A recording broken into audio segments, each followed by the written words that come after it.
মসজিদ তোলার জন্য আমি একাকি 3-3 বার স্বপ্ন দেখি। বসত বাড়ি বিক্রি করে জায়গাটি পর্যন্ত আমি আনছি। কাম শুরু দিছে কিন্তু তেমন সে করতে পারতেছে না। গরু বাছুর সয় সম্পত্তি আছে বিক্রি করে শেষ করে।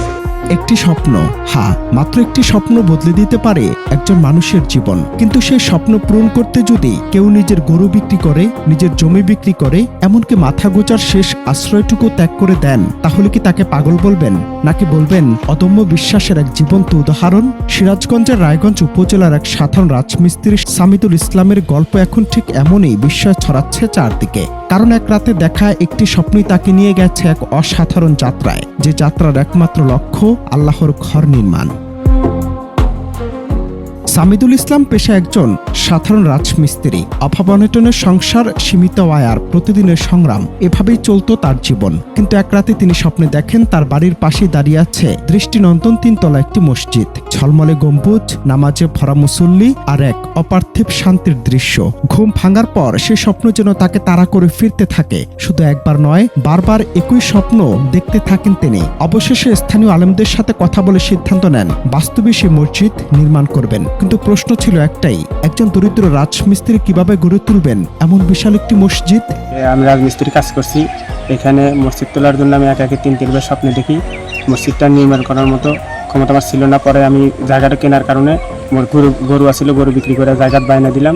দেওয়ার পরে আমি এই পর্যন্ত বসত বাড়ি বিক্রি করে জায়গাটা এই পর্যন্ত আমি আনছি। আর আনার মতো আমার ক্ষমতা হচ্ছে না। এই কারণে আপনাদের কাছে সহযোগিতা, আর্থিক সহযোগিতা চাই।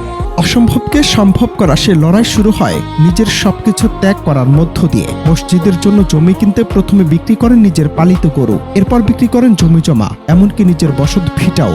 স্থানীয়দের ভাষ্য, প্রায় 10 লাখ টাকার বেশি ব্যয় করেছেন তিনি শুধুমাত্র মসজিদের জমি ও নির্মাণ কাজে। আজ যে মানুষটি আল্লাহর জন্য ঘর তৈরি করেন, তার নিজের থাকার ঘরটুকুও ভাঙাচোরা। আমি এই মসজিদে নামাজ কালাম পড়ি। এই সামিদুলের স্বপ্ন দেখা মসজিদ, সে এই বসত ভিটা বিক্রি করছে, গরু বাছুর বিক্রি করছে, ওইটা মসজিদ জোড়া দিছে, এখনো পারতেছে। সামিদুল স্বপ্নে একটা মসজিদ দেখছে, মসজিদটা এখন নির্মাণ 3 তলা কাম শুরু দিছে কিন্তু তেমন সে করতে পারতেছে না। গরু বাছুর সয় সম্পত্তি আছে বিক্রি করে শেষ করে। সামিদুল ইসলামের এই গল্প শুধুমাত্র একটি মসজিদ নির্মাণের গল্প নয়, এটি বিশ্বাস, ত্যাগ আর অদম্য মানসিক শক্তির এক অনন্য উদাহরণ। এমন সময় যখন মানুষ নিজের স্বার্থ নিয়ে ব্যস্ত, তখন একজন গরিব রাজমিস্ত্রি নিজের সবটুকু বিলিয়ে দিয়েছেন শুধু একটি স্বপ্ন বাস্তবায়নের জন্য। এখন প্রশ্ন একটাই, সমাজের বিত্তবান ও সামর্থ্যবান মানুষকে এগিয়ে আসবেন? সামিদুল ইসলামের এই স্বপ্ন কি একদিন পূর্ণতা পাবে?